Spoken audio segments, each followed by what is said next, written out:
ሰላም ፋሚሊ በያላችሁበት ሰላማችሁ በዝት ይበልልን ፋሚሊ።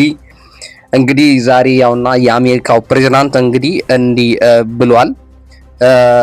ትራምፕ እንግሊዞች ትልቅ ስህተት ሰርቷል ብሏል። እንግዲህ የአሜሪካው ፕሬዝዳንት ዶናልድ ትራምፕ በእንግሊዝ ብሔራዊ ቡድን የግማሽ ፍጻሜ ታክቲክ ላይ ያልተጠበቀና ፈገግ የሚያሰኝ ትችት ሰንዝሯል።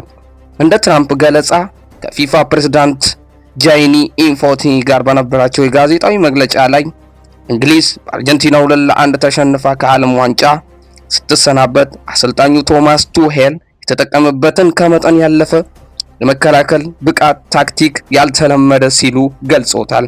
ስለ እግር ኳስ ምንስ አውቃለሁ፣ ነገር ግን መሪነቱን ከያዙ በኋላ ምርጡን ተጫዋቾቻቸው ሃሪኬንን ወደ መከላከል ወሰዱት።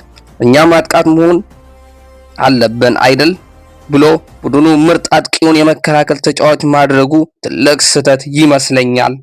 ሃሪ ኬን የቅርብ ጓደኛዬ ነው፣ አብረንም ተጫውተናል። የሚገርመው ነገር ትራምፕ ከእንግሊዝ ካፕቴን ሃሪ ኬን ጋር የተጣበቀ ወዳጅነት እንዳላቸው ይፋ አድርጓል። ከ18 ወራት በፊት በፍሎሪዳ ውስጥ አብሮ የጎልፍ ጨዋታ ማድረጋቸው በጥሩ ሁኔታ አብሮ መጫወት እንደሚያስችላቸው ያስታወሱት ትራምፕ ሃሪ በጣም ድንቅ ተጫዋችና ምርጥ ሰው ነው በማለት አሞካሽቶታል።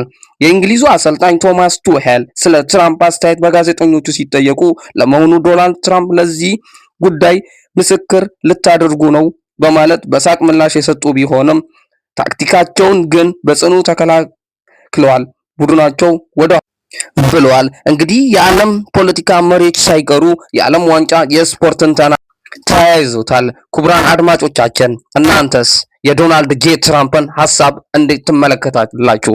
እስቲ አስተያየታችሁን በኮመንት ሴክሽን አሳውቁን። ይመቻችሁ።